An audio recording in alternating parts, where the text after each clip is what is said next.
Résumé du livre L'idée qui tue de Nicolas Borda. Dans L'idée qui tue, Nicolas Borda explore ce qui fait le succès d'une idée et comment certaines idées ont un impact durable. Il met en lumière les mécanismes de propagation des idées et explique comment concevoir des idées percutantes qui marquent les esprits. Une idée est une représentation mentale, une pensée ou un concept qui naît dans l'esprit d'une personne. Elle peut être abstraite, une théorie, une croyance ou concrète, un projet, une innovation. Dans L'idée qui tue, Nicolas Borda définit une idée comme une force capable de transformer la réalité en influençant les pensées, les émotions et les actions des individus. Une idée puissante est celle qui se propage facilement et qui marque les esprits. En marketing, en communication ou en entrepreneuriat, une idée efficace doit être simple, facile à comprendre et à retenir. Originale, différente de ce qui existe déjà.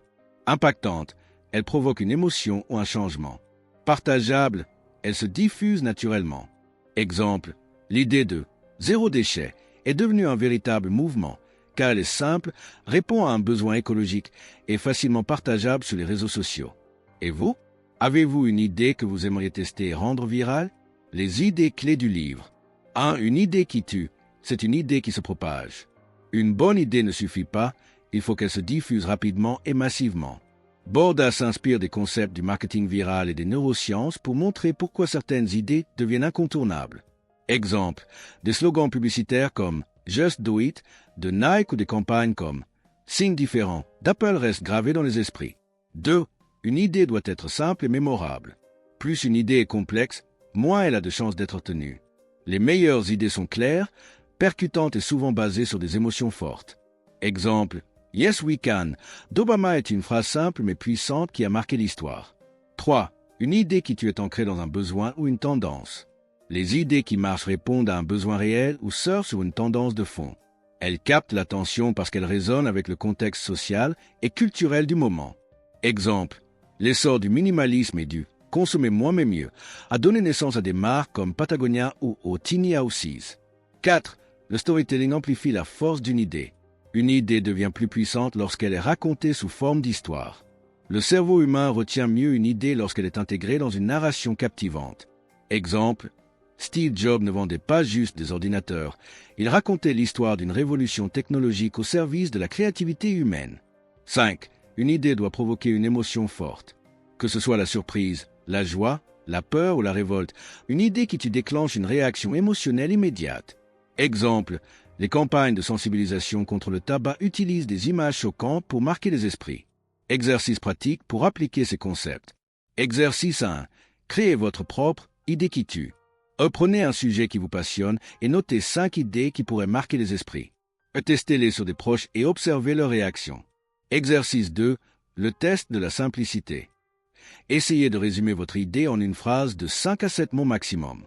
Demandez à quelqu'un de la répéter 10 minutes plus tard. Si la personne s'en souvient, votre idée est percutante. Exercice 3. Trouvez l'émotion clé de votre idée. Votre idée doit-elle inspirer, faire rire, choquer? Reformulez-la pour qu'elle déclenche une émotion plus forte. Exercice 4. Racontez votre idée sous forme de storytelling. Écrivez une histoire autour de votre idée en suivant un schéma simple. Situation de départ implique problème, implique solution. Votre idée implique impact final. Exercice 5. Expérimentez sur les réseaux sociaux. Publiez votre idée sous différents formats, vidéos courtes, tweets, posts LinkedIn, et observez ce qui marche le mieux. Ajustez en fonction des retours et améliorez votre message. Certaines idées restent gravées dans les esprits et se propagent largement, tandis que d'autres disparaissent rapidement. Pourquoi? 5 facteurs clés qui déterminent la longévité d'une idée. 1. La simplicité. Les idées les plus marquantes sont souvent très simples à comprendre et à retenir. Exemple, Just do it, Nike, un message court et puissant qui encourage l'action. 2. L'émotion. Une idée qui suscite une forte émotion. Joie, peur, admiration, colère a plus de chances d'être mémorisée et partagée. Exemple, les campagnes anti-tabac utilisent des images choquantes pour provoquer une réaction immédiate. 3. L'utilité ou la résonance. Une idée qui répond à un besoin concret ou à une tendance forte a plus de chances de survivre. Exemple, l'économie collaborative. Uber, Airbnb s'est imposée car elle répond à un besoin de flexibilité et d'optimisation des ressources. 4. Le storytelling. Une idée racontée sous forme d'histoire est plus captivante et plus facile à mémoriser. Exemple, La success story de Steve Jobs et d'Apple fascine, ce qui renforce la marque. 5. La propagation virale. Une idée qui se partage facilement. Bouche à oreille, réseaux sociaux a plus de chances de durer. Exemple, le concept de Black Friday s'est répandu mondialement grâce aux promotions et aux médias. Exercice pratique. Testez la puissance de votre idée. 1. Écrivez votre idée en une phrase courte. 2. Identifiez l'émotion principale qu'elle provoque. 3. Créez une petite histoire autour d'elle. 4. Testez-la en la partageant sur les réseaux et observez les réactions. À votre avis, quelle est l'idée la plus marquante que vous ayez entendue ces derniers temps? Cette approche engageante aidera notre audience à mieux comprendre et appliquer ces concepts. Cette vidéo vous a inspiré. Veuillez l'aimer, la commenter, partager vos expériences en commentaire, puis vous abonner à la chaîne YouTube L'Art de Réussir pour ne rater aucune de nos prochaines vidéos très intéressantes.